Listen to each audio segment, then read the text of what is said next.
ایاز صادق صاحب اسپیکر کے عہدے کے لیے منتخب ہوئے، اور آپ یہ دو بڑی پارٹیاں ہیں جنہوں نے قومی اسمبلی کو چلانے کی ذمہ داریاں اٹھائی ہیں، تو بجا طور پر دیگر جماعتیں اور ان کے نمائندے جو یہاں اسپیکر اور ڈیپٹی اسپیکر صاحب، آج 1 مارچ ہے اور نئی اسمبلی کا یہ نیا سفر شروع ہوا ہے۔ کل ہم سب نے حلف دیا ہے، آج اسپیکر اور ڈپٹی اسپیکر کے انتخابات کا مرحلہ مکمل ہوا۔ میں اپنی پارٹی کے کنوینر اور سربراہ جناب ڈاکٹر خالد مقبول صدیقی صاحب اور اپنے تمام اراکین اور پارٹی کی جانب سے جناب ایاز صادق صاحب کو اسپیکر قومی اسمبلی منتخب ہونے پر اور محترم جناب غلام مصطفیٰ شاہ صاحب آپ کو ڈیپٹی اسپیکر منتخب ہونے پر دل کی گہرائی سے مبارکباد پیش کرتا ہوں۔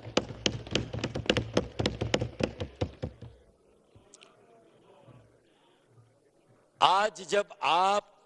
کامیاب ہوئے اور آپ کے ساتھ اور آپ کا تعلق پاکستان پیپلز پارٹی سے اور آپ کے ساتھ ایاز صادق صاحب اسپیکر کے عہدے کے لیے منتخب ہوئے، اور آپ یہ دو بڑی پارٹیاں ہیں جنہوں نے قومی اسمبلی کو چلانے کی ذمہ داریاں اٹھائی ہیں، تو بجا طور پر دیگر جماعتیں اور ان کے نمائندے جو یہاں تشریف رکھتے ہیں وہ یہ آپ سے امید کرتے ہیں کہ آپ آئین کی بالادستی کو بھی قائم کریں گے اور جو پارلیمانی آداب ہیں ان کے مطابق تمام جو یہاں نمائندہ جماعتیں ہیں انہیں اپنے اظہار خیال کا بھرپور موقع دیں گے۔ بجا طور پر یہی توقع آپ سے کی جانی چاہیے اور کی جا سکتی ہے۔ بہت مشکل حالات میں آپ نے یہ مناصب سنبھالے ہیں، یہ خاردار راستے ہیں، کانٹوں کی سیج ہے، اور اس میں بڑی متانت کے ساتھ بڑی سیاسی بردباری کا اور دانش مندی کا مظاہرہ کر کے آپ کو یہ ہاؤس چلانا ہے۔ صحیح یا غلط، جو کل سے یہاں ماحول مجھے نظر آ رہا ہے وہ بہت زیادہ پولرائزیشن کی نشاندہی کر رہا ہے۔ مجھے امید ہے کہ ابھی باقاعدہ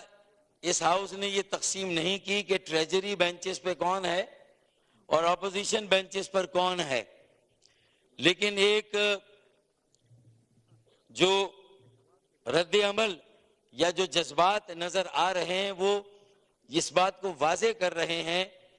کہ جو اپوزیشن کی بینچوں پر جو لوگ جائیں گے وہ پی ٹی آئی کے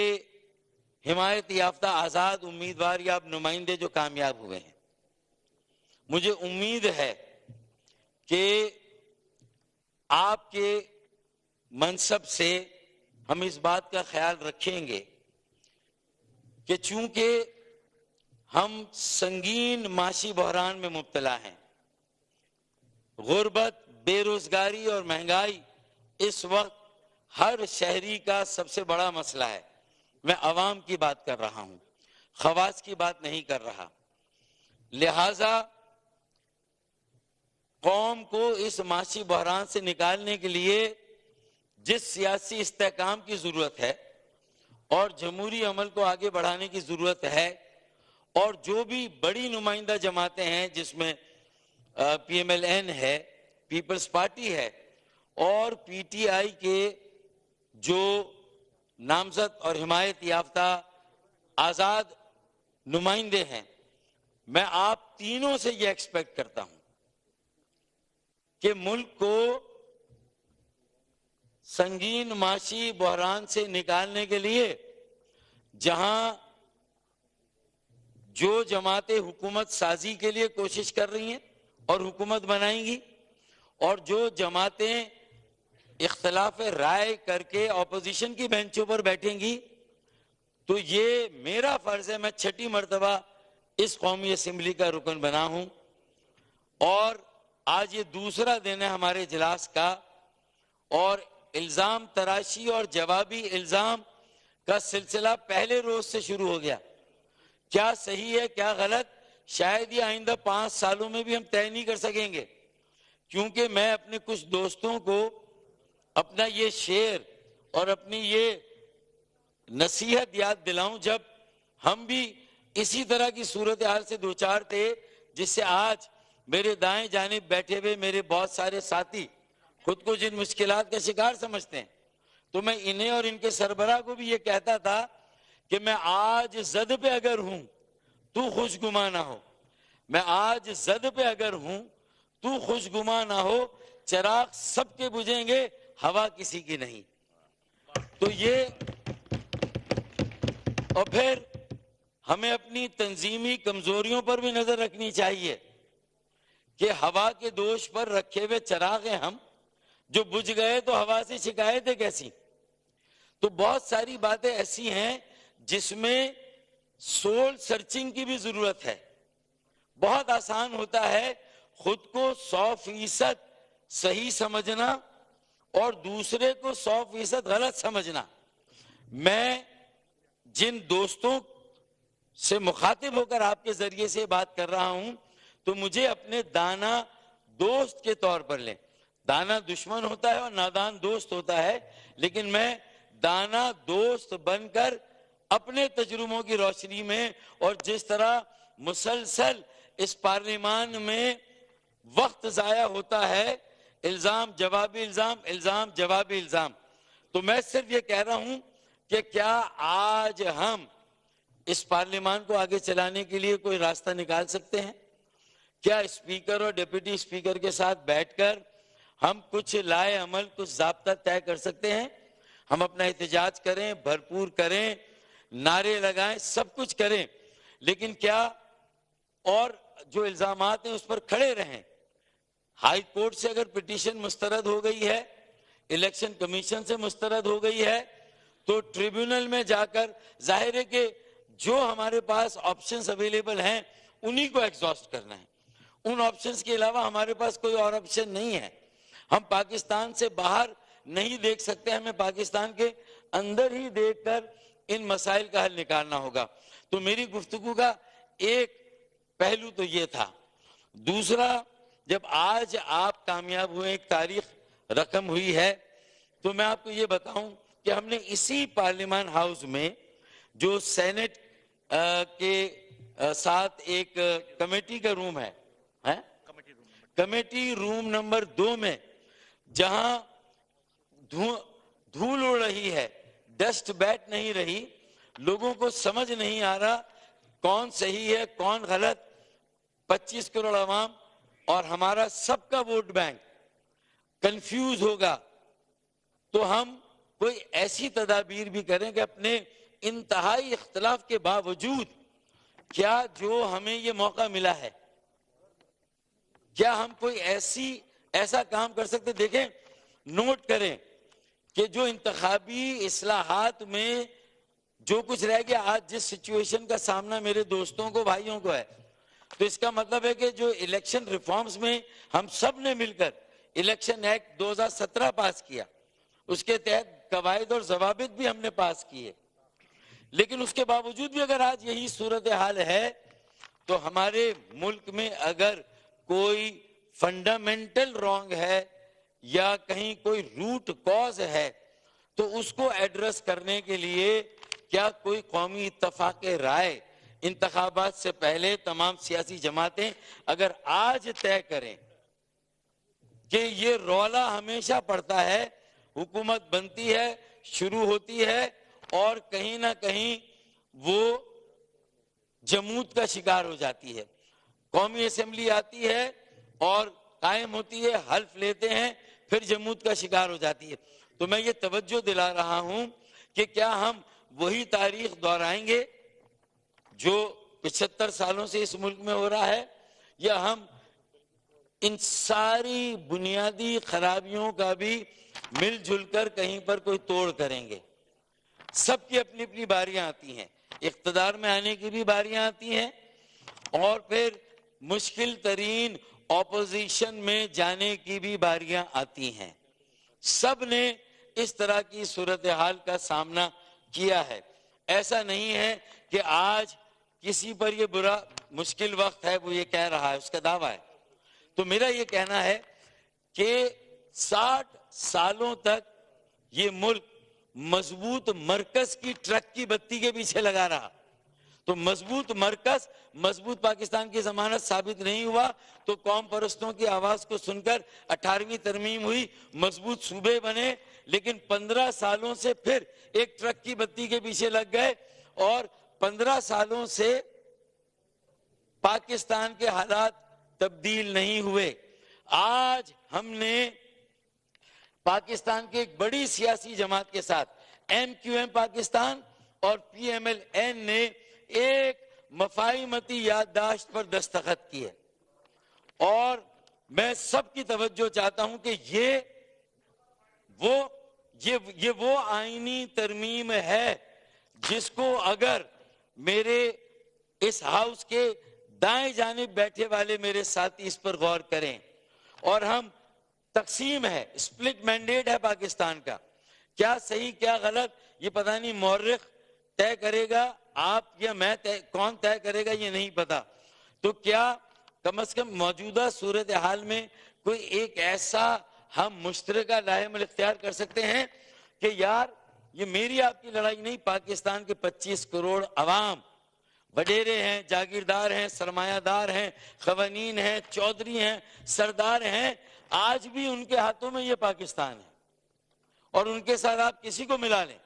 اگر آپ اسٹیبلشمنٹ کی بات کرنا چاہتے ہیں تو میں بھی یہ حوالہ دے سکتا ہوں کہ ایک وقت تھا جب ایم کیو ایم پاکستان اور پی ٹی آئی حکومت میں تھے تو میرے پی ٹی آئی کے ساتھی یہ کہتے ہوئے تھکتے نہیں تھے کہ ہم اور اسٹیبلشمنٹ ایک پیج پر ہے. اگر آپ حکومت میں ہیں اور اسٹیبلشمنٹ کا کوئی کام نہیں ہے حکومت چلانے کا, تو پھر یہ باتیں اس وقت بھی کی جاتی تھیں کہ ہم اور اسٹیبلشمنٹ ایک پیج پر ہیں.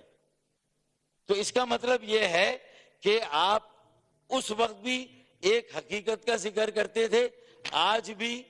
ایک حقیقت کا ذکر کرتے ہیں. لیکن ہمیں سوچنا ہے اور سمجھنا ہے کہ ہمیں یہ کہنے کی ضرورت کیا ہے کہ ہم یہ اسٹیبلشمنٹ ایک پیج پر ہیں. یہ کسی بھی وزیر اعظم کو یہ دعویٰ کرنے کی نوبت کیوں آتی ہے؟ ہمیں تو ان چیزوں کا جواب چاہیے. اور اس پوری پارلیمان نے اگر کوشش کی اور یہ بل منظور کرایا تو 18ویں ترمیم کے نتیجے میں جو اس کا منطقی سفر رک گیا اور بلدیاتی اداروں کے اختیارات رول بیک کیے گئے, مرکز سے اختیارات لے لیے گئے, تو یہ PMLN is in complete agreement with MQMP on the spirit, objective and need of constitutional amendment for the establishment of autonomous and empowered local governments as envisioned in MQMP's constitutional amendment bill, copy attached. ہم نے ایک بل کا مسودہ تیار کیا ہے. آج یہ ایم کیو ایم پاکستان کی طرف سے میری پہلی تقریر ہے یہاں پر, مبارکباد دی میں نے, آپ سب کامیاب ہو کر آئے, آپ سب کو بھی مبارکباد. لیکن ایک ریالٹی ہے کہ یہ ہاؤس ہے, اس میں اگر آگے جا کے کوئی رد و بدل ہونا ہوگا, ٹریبیونل نے کوئی فیصلے دینے ہوں گے تو وہ دے گا. اب ہم یہ فیصلہ کریں کہ کیا اس ملک کو اس سیاسی استحکام ناگزیر ہے, معاشی استحکام کے لیے, معاشی بحالی کے لیے, معاشی ترقی کے لیے, بے روزگاری. اگر اپوزیشن کو بھی, اگر آج یہ اپوزیشن کی جماعتیں ہیں اور یہاں شاید پی ایم ایل این اور پیپلز پارٹی نے ایک معاہدہ کیا اور وہ حکومت کی جماعتیں ہوں گی, تو پھر ان سب کی ذمہ داری ہے کہ ہمیں مل کر غربت کو ختم کرنا ہے, بے روزگاری, مہنگائی کو ختم کرنا ہے, اس کے لیے کیا اس ہاؤس میں کوئی اتفاق رائے ہوگا؟ تو آئیں اپنے شہروں کو, اپنے ضلعوں کو مضبوط کریں, کیونکہ مضبوط ضلع اور مضبوط شہر ہی انشاءاللہ مضبوط پاکستان کی ضمانت ہوں گے. نہ مضبوط مرکز مضبوط پاکستان کی ضمانت ثابت ہوا, نہ مضبوط صوبے مضبوط پاکستان کی ضمانت ثابت ہوئے. اس لیے PMLN and MKMP will jointly work to forge a national consensus within the parliament for the passage of the bill. اور ہم PTI کے پاس بھی جائیں گے, کیونکہ ان کا بھی منشور کا یہ بنیادی نقطہ ہے اور اس کے لیے انہوں نے بھی جدوجہد کی ہے. اور ہم یہ ثابت کریں کہ ہر طرح کی تقسیم کے باوجود ایک قومی مشاورت قائم کریں گے, ایک قومی مفاہمت کے لیے ہم کام کریں گے, اور قومی مشاورت اور قومی مفاہمت کے ذریعے ایک قومی ایجنڈا ایسا تشکیل کریں گے جس میں charter of political stability, democratic stability, جو الیکٹرل ریفارمز کا کام رہ گیا ہے, اور charter of economy, economic stability, revival and economic growth. تو یہ اگر میسج آج پارلیمان اس ہاؤس سے عوام کو جائے گا. 2 دنوں سے ہم نے ایک عام آدمی کو کیا میسج دیا, ایک مزدور کو کیا میسج دیا, ایک نوجوان کو کیا ہم نے پیغام دیا. ہم نے ایک میری بیٹی, میری بہن, ایک باورچی خانے میں جو ہماری گھر کی خواتین ہیں, ان کو کیا ریلیف دیا. ان کا اعتماد سیاسی,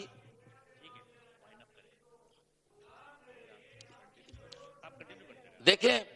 میں سمجھتا ہوں کہ آپ اپنی جدوجہد کریں, میں اپنے ساتھیوں سے آپ کے ذریعے سے مخاطب ہوں, جدوجہد کریں, احتجاج کریں, لیکن اس کے ساتھ ساتھ جو بنیادی کچھ ہماری ذمہ داریاں ہیں ہمیں اس کو بھی یاد رکھنا ہے. یہ میرا ایک مشورہ ہے اور یہ کوئی لازمی نہیں ہے کہ اس پر ہم مانیں یا نہ مانیں. میں نے اپنے تجربے سے یہ ساری باتیں یہاں کی ہیں کہ اب یہ دیکھیں میئر 130 اضلاع ہیں پاکستان میں, 130 میئر ہیں, منتخب ہیں, ان کی کاؤنسل ہیں. وہ بھی کوئی کھڈے کھودنے کے لیے, گڑھے کھودنے کے لیے یا گھاس کاٹنے کے لیے نہیں الیکٹ ہوئے. وہ بھی اس لیے الیکٹ ہوئے ہیں کہ وہ بھی ذمہ داری کے ساتھ, اختیارات اور وسائل کے ساتھ ڈیلیور کریں. ہمیں ایک مؤثر, با اختیار, با وسیلہ, خود کفیل اور خود مختار شہری حکومت, مقامی حکومت کا بلدیاتی نظام قائم کرنا ہے, تاکہ اور نیشنل فائنانس کمیشن سے ہمیں براہ راست ان کو پیسے, وزرائے اعلیٰ کے پاس یہ پیسے نہیں جانے چاہیے, صوبوں میں یہ پیسے نہیں جانے چاہیے. جو صوبوں کو پیسے ملتے ہیں, بلدیات کے, مقامی حکومت کے پیسے اس میں ہیں, لیکن اگر 15 سالوں سے وہ پیسے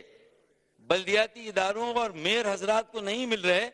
تو میرے خیال میں یہ اس کا توڑ ہے کہ یہ آئین تحفظ دے بلدیاتی اداروں کو, مقامی اور شہری حکومتوں کو. اور اس کے لیے بل ہے, ہم آپ سب کے پاس آئیں گے, آپ سب کو دعوت دیں گے کہ اس بل کو ہم ہر طرح کی تقسیم کے باوجود آج ہم طے کریں کہ جو نئے پاکستان کی بات کر رہا ہے وہ بھی, جو پرانے پاکستان کی بات کر رہا ہے وہ بھی, اور جو قائد اعظم محمد علی جناح کے پاکستان کی بات کر رہا ہے وہ بھی, ہم اس بل کو 2/3 کے ذریعے سے جو ہے وہ منظور کریں. تو آخر میں یہی کہوں گا کہ ہم نے تو جلا کے دل سرے راہ رکھ دیا, ہم نے تو جلا کے دل سرے راہ رکھ دیا, اب جس کے جی میں آئے وہی پائے روشنی. بہت بہت شکریہ.